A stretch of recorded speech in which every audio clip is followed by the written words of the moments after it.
I'm Kristen Slonis. I haven't had a chance to meet you, but I think I've met most everybody in the room.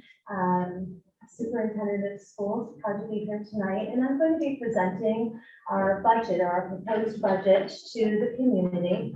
We do have this being audio and video recorded, so we'll be posting it tonight. But I just wanted to share with you a bit of our format tonight. So I'm going to be presenting on the budget. The proposed budget that the Board of Education has heard and approved. After that, we're going to move right into our meet the candidates. And so our 4 candidates will be sitting in the front of the room. We have a number of questions and opportunities for our board candidates to introduce themselves and share a little bit about who they are. And then after the meet the candidates portion of our evening, we'll roll right into our regular scheduled Board of Education meeting. So again, I welcome you here tonight. If you want to move your chair, you will not offend me in any way. So the presentation is going to be either behind you or to the side. And again, it will not be offended in any way.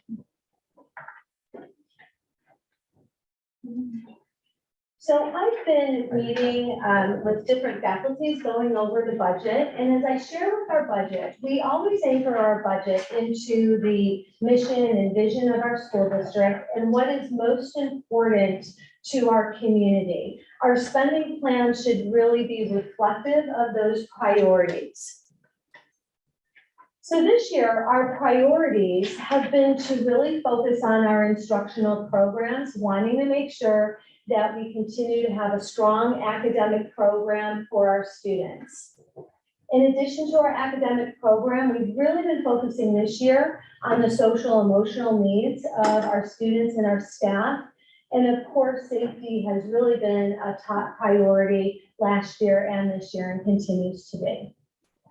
While we're putting our budget together, we want to make sure that we're really cognizant and mindful of the financial impact of the budget on our taxpayers. And of course, our financial work is really working to preserve our short-term and our long-term financial planning. These are our budgetary goals. Our proposed budget for the 23-24 school year is $92,744,000. That is our proposed budget. Our adopted budget for this year, the 22-23 school year, was about $88 million. So we're seeing a dollar change of about $4.7 million or 5.34%. This year, we worked really hard to gather feedback and information from all of our stakeholders in our community around what was important to them. As people in this room may know, we've been working with our budget focus group for the past few months to put the budget together. We've had multiple presentations to the Board of Education. I've had the opportunity to attend staff and faculty meetings. We've had numerous thought exchanges go out to the community where they had the opportunity to provide input and feedback into priorities, met with students, teacher leaders, administrators, all of this input to really try to best understand what our priorities and values were. And as we started to look at all of this different information from all of the stakeholders, we really started to see themes emerge. First, there was a theme of really wanting to make sure that we were focusing on trying to maintain smaller class sizes. Again, focusing on the academic programs that we're offering, making sure that there's extracurricular activities, sports, and so forth. In addition, our community recognizes the impact of the pandemic and really focusing on the mental health of our students. What I've said to some of the faculty and what we know about students is sometimes behavior is a language in of itself. And so what we see at times in our students are increased stress and anxiety and behavioral needs. And again, focusing on safety also was a theme that came through all of those stakeholder groups. So I'd like to talk a little bit about our academic initiatives. In December of this year, we had the opportunity to present to the Board of Education an update on our pre-K program. This is the first formal educational experience our most youngest community members have a chance to participate in Spencerport. And our students are thriving in that preschool setting. The board was very committed to making sure our youngest learners have early intervention services. So we've built into this budget an additional 2 sections of pre-K to service our youngest community members. In addition, we've really made a commitment to trying to maintain smaller class sizes. Last year, in developing the budget, I met with building administrators who were talking with teachers and consulting with teachers, and really started to identify certain grade levels that needed additional support, needed smaller classes. Again, let's not forget that it's really only been about a year since we've come back to more traditional classroom experiences for our students. So what we did was we increased our elementary staffing by 5 teachers. In addition, we also increased at our secondary level 3 teachers, so trying to maintain smaller class sizes. This year, we've also worked very closely with our Department of Special Education. And in looking at the needs of our students and the mandated supports and services on students' individual education programs, we know that we needed 3 additional special education positions. 2 will be at the primary level, 1 will be at the middle school level. And then lastly, we have a focus on intervention services, particularly in the area of mathematics as we look at our student learning and student data. So this budget affords for an additional math intervention specialist at the elementary level and a math specialist support from BOCES. And finally, we're moving 1 position that we added last year through federal stimulus funds into the general fund budget. Please come on in. As an ESL teacher. Welcome. In addition to our academic program, the budget also supports mental health and student support services. So again, really looking and trying to understand the mental health needs of our students. Of course, Spencerport is not alone. This is a need that we see regionally, nationally. So our budget allows for the addition of 2 school counselors. What that creates is a mental health team at each of our elementary buildings that includes 2 school counselors and a school psychologist. In addition to the elementary level, we're looking to increase social work support at our middle school level. This will balance the social workers. We added a social worker last year at the high school. This will help balance that family outreach at the secondary level. And then finally, this year, I, with other staff members, conducted a study of the staffing of our nurses in our school district. And after a few months of research and work and looking at staffing ratios, and what our students needed, we felt it appropriate to add an additional 2 LPNs to our nursing staff, and again, supporting at the elementary level. And then finally, safety and security. As I've been saying, that's really been a top priority of our community. If you get my newsletters, we're often talking about some of the progress that we've made in the area of safety and security. This budget allows for us to enhance our visitor management system. You may know that as our Raptor system, and really better communication between the buildings if we had to conduct an emergency response. It also maintains 4 security positions that we built into the 22-23 school year, including Mr. Mears is here tonight as our Director of Safety and Security.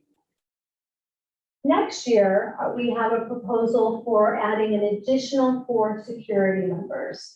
That will include additional support at our elementary level, our middle school, and additional support at our high school, particularly in the late afternoon, evening hours, as well as over the weekend. A lot of feedback that I heard was, and truly do believe, the schools are the hub of this community. And when we have events and large-scale events, we also need increased security to make sure that our community is safe as well. And then finally, under the realm of safety and security, we've been working on our security camera replacement plan. We know that our current cameras are rather old and dated, so we've been systematically trying to replace those over time for coverage in all of our buildings in our transportation department. So the budget allows for that type of camera replacement. And then finally, we have a focus on our operational needs. We can't forget our buildings across the campus, just like you have continued repairs of your own home. We have to be cognizant of what our buildings need. So this budget allows for the addition of one cleaner to support our buildings. It also allows us to address necessary building repairs in each of our buildings and the purchasing of needed facilities equipment. New in our budget for next year is a transfer of to our capital fund for a capital outlay project.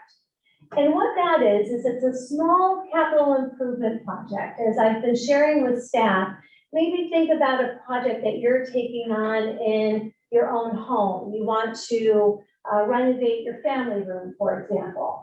Well, maybe you're going to do that in stages. This small capital outlay project allows us to take a small portion of a capital improvement project and implement that into our budget. So for example, we might focus on lighting, we might focus on carpets or flooring projects, about $100,000 that we don't have to put into a larger capital improvement project.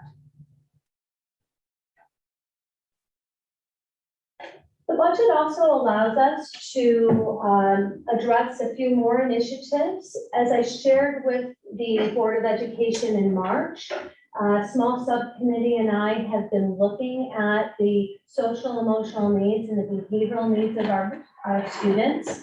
And we'd like to continue a study looking at our community schools model. We would do that study with the help of BOCES. And the community school model really is about doing a study to say what types of supports and resources might need to come into the school district, into the community to better serve students and families in need. It might look like increased counseling. It may look like the development of a food pantry, clothing closet, social services that we're bringing into the school. The belief around the community schools model is that the healthier our community is and the more support that our families have, the healthier our children come to us as learners. And so we want to engage the community and be responsive to the community. The other initiatives include some upgrades to our transportation routing system, our bus replacement plan. We've been talking with the Board of Education about when and how we're going to phase into zero emission buses, as well as our ongoing software enhancements, support of our student one-to-one laptop initiative. And what is very important is continued security around cybersecurity.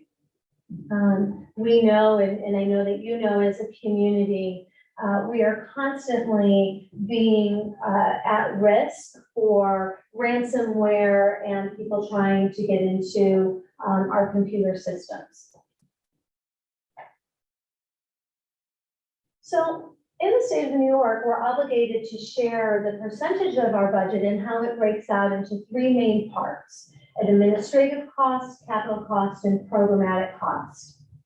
You can see the purple part of our pie diagram is mostly our costs in our budget have to do with program services. That includes the salaries, the benefits of our staff. It includes the programs that we're initiating. everything that directly touches students.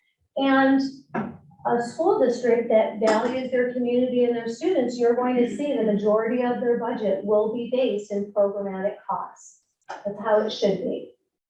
Again, our capital costs are about 13% of our budget and administratively about 10% of our budget. So you might be wondering, where does the revenue come in? How do we balance this budget? Well, you'll see the two large parts of the pie diagram have to do with state aid and our tax levy. State aid is the support, the money that we're putting from the state budgets. And the next part, our tax levy, is the ask that we have of our community, what we need to gather to balance the budget from our community. So again, just as a recap, our budget, as I presented to you tonight, is about $92.7 million. If we take the revenue from that, we're looking at a tax levy of about $42.5 million, what we're asking the community to support. When we develop our budget, we also develop and use a formula to help understand what is the maximum allowable levy we could ask of the community. The maximum allowable levy this year is $44.5 million. So you'll see we're asking, or we're proposing a tax levy of 42.5. The maximum allowable levy is 44.5. That would require just a normal majority vote. So these are the considerations, and we talked a little bit about that. We take in and we consider the revenue streams that we have coming into the district. Again, we look at our expenditures, what we put into the budget to address what the community articulated as our values and our needs and priorities. And we consider other factors, as I've been sharing with staff. When we think about inflation, we're very mindful of what it feels like to be a community member approaching this type of budget. It is not lost on you that you might go to Wegmans and come out of a bag of groceries at $75. And so we want to be cognizant also of what the impact is to the community. So when we start looking at what is that impact, what does it really mean to the community members, the taxpayers? We take our tax levy, we divide it by all the assessed value in the communities, and we get a tax rate. That rate is also contingent on the equalization rates of our communities. And so again, as a reminder, the equalization rate balances what a home might be assessed for and what the market value is. So in many cases, if the equalization rate isn't around 100, what we know in our communities is that the assessed values right now of our homes are still a little bit under the market value of if you were to sell your home, what you might get. So we've got to take the equalization rate into account. Again, the school does not, we do not set these equalization rates. These are from our towns. So you might be saying, okay, Mrs. Swan, I understand the priorities, I understand the budget that you've created, but what will it mean for me as a taxpayer? This is the impact on our tax bill, and you can see it broken down to the different towns that we service. If you are a taxpayer in Ogden, and you just, as an estimate, maybe own a $200,000 home, you're going to see about a $40 increase in your monthly tax bill. If you happen to live in Greece, you're actually going to see a 30 or approximately a $30 decrease in your tax bill. So again, we try to create a budget that addresses our priorities, but is also respectful to the taxpayer in our communities. So what's on the ballot? Again, the first proposition is our budget. So $92.7 million is our proposed expenditure plan. The second proposition that our community will be asked to vote on is to reestablish a capital reserve for our buses and our motor vehicle equipment. We know that in the next few years, we're going to have to pivot and move to zero emission buses. We need to prepare for that financially as we get ready for that shift. And then the third vote that our community will have will be to elect 3 board members. We have 4 community members running for 3 open seats. Again, we're going to have the opportunity tonight to meet our members this evening and hear a little bit more about that.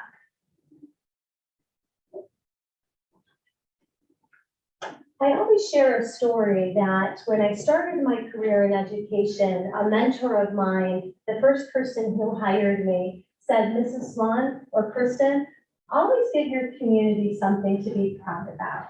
And so we want our community to look at this budget, but also realize the high return on their investment.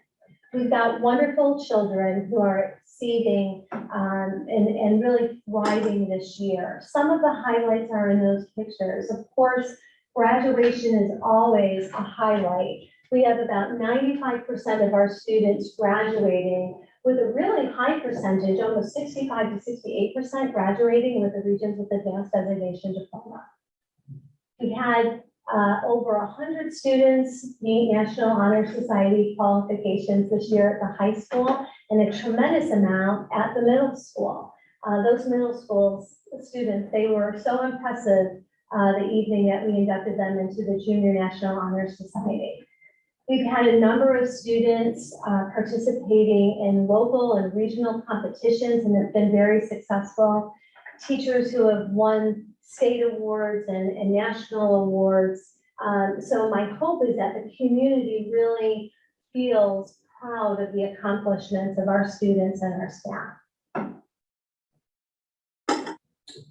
So you might be wondering, well, what happens if our budget doesn't get approved? Excuse me.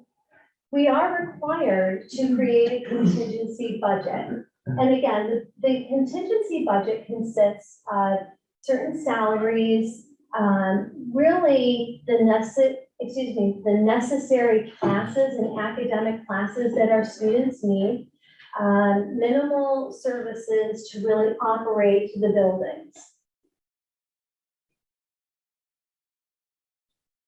I wanted to share a little bit of our budget voting history so you had an understanding of what that looked like. That reddish orange line is our approval rate. You can see that we hover between 75, between 65 and 75% approval rate. What I think is interesting are the number of voters. We hover between 1,500 to 1,500 voters.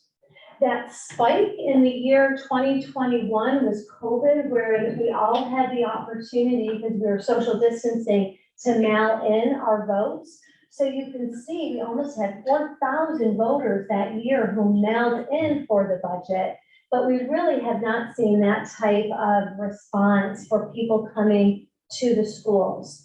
So my hope is that these types of presentations and our outreach to the community will really encourage them to vote on our budget. So of course, we're here tonight in our budget hearing, learning about the budget. And just as a reminder, our budget vote is May 16th. We hold our voting here in these 2 rooms, and we are open for voting early in the morning at 6 o'clock till 9 o'clock in the evening. So at this point, I would like to open the floor up to any questions that you might have about the budget. Rick, I'm going to say I'm not quite sure why you're that far away, but Rick and I would like to answer any questions that you might have. And then after that, we will transition to our moving candidates night.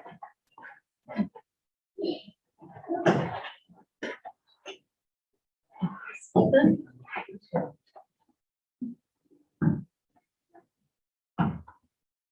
Well, many of you have sat through the budget presentation report, so thank you for bearing with me. What are the average size classes? Right now, we're looking about 2021. Each class is, and that'll be a little bit higher at the secondary level, but it'd be on elementary level about that. And we do have an average class size document that we're looking at. It can go higher than that, but we're purposely trying to maintain smaller class sizes.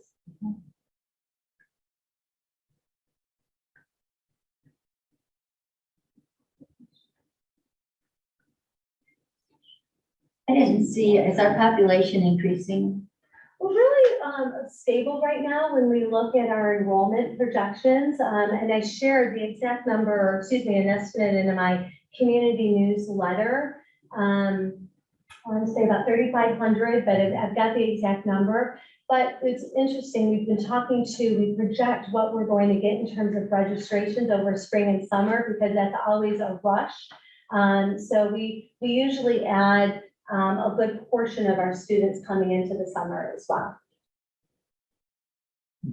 Any thoughts or questions?